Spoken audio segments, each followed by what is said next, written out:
बिस्मिल्लाहिर्रहमानिर्रहीम। आज हम पढ़ेंगे डरबॉक्स थ्योरम। सबसे पहले स्टेटमेंट देखते हैं।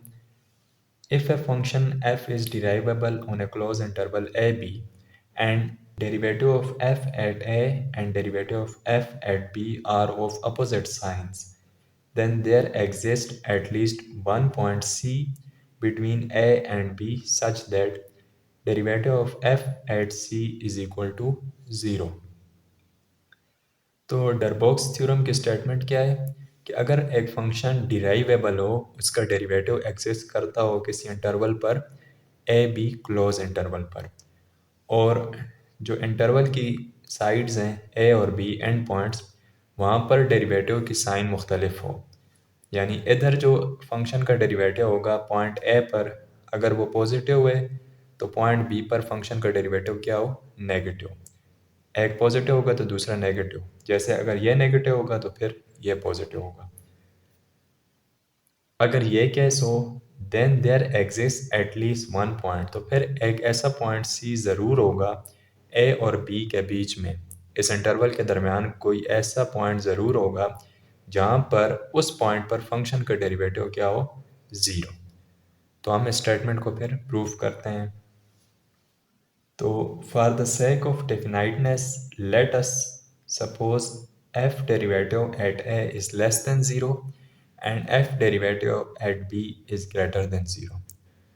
हमने शुरू से ही सपोज कर लिया है कि f derivative at a less than 0 यानी नेगेटिव है, और f derivative at b greater than 0 यानी पॉजिटिव है। तो दोनों की साइन क्या हुई, अपोजिट। एक नेगेटिव है दूसरा पॉजिटिव, जैसा कि डरबॉक्स थ्योरम की स्टेटमेंट में है कि दोनों की साइन अपोजिट होगी। तो हमने ये खुद ही सपोज कर लिया है। Since f derivative at a is negative, there exist positive number delta 1 greater than 0। एक पॉजिटिव नंबर छोटा सा ऐसा ज़रूर होगा जिसके लिए F X is less than F A for all X belong to A plus delta 1। इसको हम ग्राफिकली देखते हैं। जैसे यहाँ पर अगर ये एक ग्राफ है, डिराइवेबल फंक्शन है ए से बी इंटरवल के बीच में, तो इस स्टेटमेंट के मुताबिक डेरिवेटिव ऑफ एफ एट ए, ये ए पॉइंट है, यहाँ पर एफ का डेरिवेटिव। अगर हम छोटा सा एक पॉजिटिव नंबर लें डेल्टा 1, और ए के इस तरफ ए के अंदर वो डेल्टा 1 ऐड करेंगे तो यहाँ पर एक इंटरवल बन जाएगा, ये ओपन इंटरवल। तो इस इंटरवल के बीच में ये जो फंक्शन की वैल्यू हैं यहाँ से लेकर यहाँ तक, ये जो फंक्शन की वैल्यू आ रही है इसके लिए क्या कंडीशन होगी, एफ एक्स लेस देन होगा एफ ए से। यहाँ पर जो एफ ए ये हमेशा बड़ा हो इससे नीचे जो सारे पॉइंट्स हैं उनसे। ये स्टेटमेंट तो ठीक हो रही है।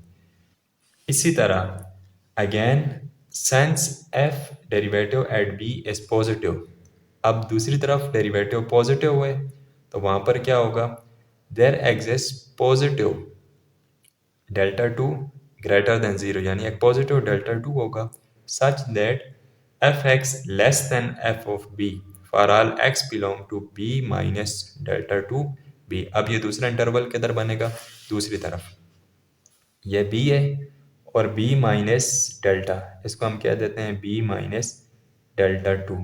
इस इंटरवल के बीच में ये जो फंक्शन आ रहा है यहाँ से लेकर यहाँ तक, ये जो नीचे वाले सारे x की वैल्यूज़ हैं, क्योंकि ये x एक्सिस है तो ये दरमियान में जो भी वैल्यूज़ हैं वो x एक्सिस की हैं, तो उन वैल्यूज़ के लिए, उन सब वैल्यूज़ के लिए f ऑफ x लेस होगा f ऑफ b से, क्योंकि स्लोप ये क्या है, f प्राइम एट b या f डेरिवेटिव एट b क्या है, पॉजिटिव। तो ये दूसरी condition F x less than F of B होगी, इन साइन की वजह से, एक नेगेटिव और दूसरी positive. Now F is derivable on A B. Statement से हमें पता है कि फंक्शन क्या है, डिराइवेबल है, डेरिवेटिव एग्जिस्ट करता है ए बी इंटरवल पर। Implies F is continuous in A B. हम जानते हैं कि हर डिराइवेबल फंक्शन कंटिन्यूअस होता है। अगर एक फंक्शन ए बी इंटरवल के ऊपर डिराइवेबल है तो ए बी क्लोज इंटरवल के ऊपर वो कंटिन्यूअस भी होगा। It means F is bounded and attains it's bound, तो इसका कोई अपर और लोअर बाउंड भी होगा। इसीलिए thus if m is the infimum, अगर m इस फंक्शन का इन्फीमम है यानी सबसे छोटी value, there exist a point c belong to A B, अगर m को हम इन्फीमम कहें तो c इस इंटरवल के ऊपर एक ऐसा पॉइंट होगा कि फंक्शन की वैल्यू उस c पॉइंट पर इन्फीमम होगी, मिनिमम वैल्यू होगी, F C is equal to M. जैसा कि इस ग्राफ में आप देख सकते हैं ये सी पॉइंट है, जैसे हमने सपोज किया है कि अगर ये इस तरह का फंक्शन होगा तो ये जो दरमियान में नीचे देखें यहाँ एक लोएस्ट पॉइंट होगा जो कि इनफिमम होगा, जिसे हम पॉइंट सी पे कहते हैं कि फंक्शन की वैल्यू सी पर इनफिमम है।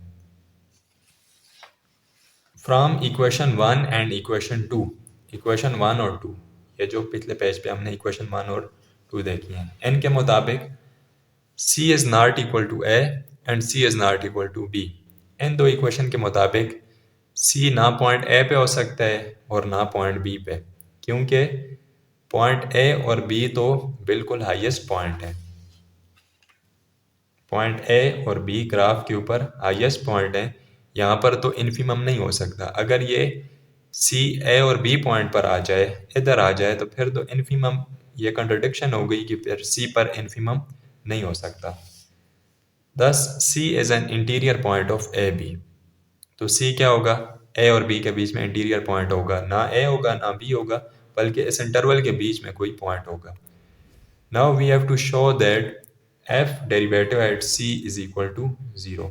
हमने ये तो मालूम कर लिया है कि C पॉइंट पर इन्फीमम होगा और C पॉइंट ना A के बराबर है, यानी C पॉइंट ना A पर है और ना B पर है, तो इसका मतलब C इंटरवल के बीच में कोई पॉइंट है। अब हमें प्रूफ क्या करना है कि C पर ही फंक्शन का डेरिवेटिव 0 है। तो हम इसको इस तरह प्रूफ करते हैं कि पहले हम सपोज करते हैं कि if derivative of f at c is less than 0, अगर 0 ना हो, लेस देन 0 हो, नेगेटिव हो, then there exist delta 3 greater than 0, एक पॉजिटिव नंबर डेल्टा 3 होगा such that for all x belong to c plus delta 3, इस interval के अंदर सारे x के लिए f of x less than होना चाहिए f ऑफ c से, which is equal to m। ये condition f at x less than f at c is equal to m, ये जो पार्ट है ये इक्वेशन 1 की तरह है।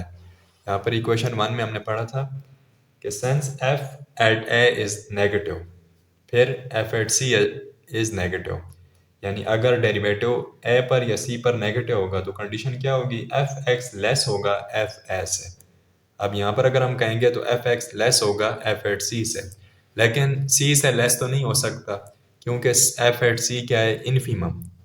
अगर c पर फंक्शन की वैल्यू सबसे कम है, इनफीमम है, तो अब c से कम तो फंक्शन की वैल्यू नहीं हो सकती, तो इसका मतलब which is a contradiction because m is infimum of f, तो ये कंट्रोडिक्शन हो गई क्योंकि m तो इनफीमम है और m से और छोटी वैल्यू उस फंक्शन की नहीं हो सकती, तो यहाँ पर यह पॉसिबल नहीं है कि f derivative of at c less than 0 होगा। इसी तरह if f derivative at c greater than 0 हो, there exist delta 4 greater than 0, एक पॉजिटिव नंबर होगा जिसके लिए कि x belong to c minus delta 4 c, इस इंटरवल के बीच में सब वैल्यूज़ के लिए एफ एक्स लेस होगा एफ एट सी से, जो कि मिनिमम पॉइंट है। यहाँ पर आप फिर देखें एफ एक्स लेस आ रहा है एफ एट सी से, जो कि इन्फीमम के बराबर है, तो इन्फीमम से छोटी वैल्यू तो फंक्शन की नहीं हो सकती क्योंकि इन्फीमम ही सबसे छोटी वैल्यू होती है, which is again A contradiction, तो ये भी एक कंट्रोडिक्शन है। इसको हम ग्राफिकली भी देख सकते हैं कि ग्राफ में आप देखें ये पॉइंट सी है, तो इधर फंक्शन की क्या वैल्यू होगी, एफ एट पॉइंट सी, तो इधर हमने डेरिवेटिव देखना है। तो डेरिवेटिव के लिए कंडीशन क्या है कि अगर ये इस पॉइंट पर डेरिवेटिव नेगेटिव होगा, तो नेगेटिव के लिए एक ऐसा पॉजिटिव नंबर डेल्टा 3 के सी प्लस डेल्टा 3, सी से इस इंटरवल के बीच में यहाँ पर जो वैल्यूज़ हैं, ये वैल्यूज़ फंक्शन की ये वैल्यूज़ एफ एट सी से छोटी होनी चाहिए। कंडीशन ये वाली, एफ एक्स इस इंटरवल के बीच में छोटा हो एफ एट सी से, लेकिन ये कंट्रोडिक्शन है क्योंकि सबसे ग्राफ में भी आप देखें तो एफ एट सी पे मिनिमम है, इनफीमम है, तो ये भी पॉसिबल नहीं है। इसी तरह यहाँ पर जो डेल्टा 4 है इस इंटरवल के बीच में अगर ये यहाँ पर हम इंटरवल ले लें ये वाला c माइनस डेल्टा फोर और c, तो इस इंटरवल के बीच में भी ये जो वैल्यूज़ हैं एफ एक्स की ये बड़ी हैं एफ एट सी से, क्योंकि c पर इन्फिमम है। तो अगेन ये वाली कंडीशन भी इस पर कंट्राडिक्शन लग जाती है। तो हम कहेंगे कि ना डेरिवेटिव नेगेटिव है और ना पॉजिटिव है c पर, तो फिर क्या है, hence the only possibility is f derivative at c is equal to 0। तो ये हमने डरबॉक्स थ्योरम प्रूफ कर लिया है कि c ऐसा पॉइंट होगा जहाँ पर फंक्शन का डेरिवेटिव 0 होगा।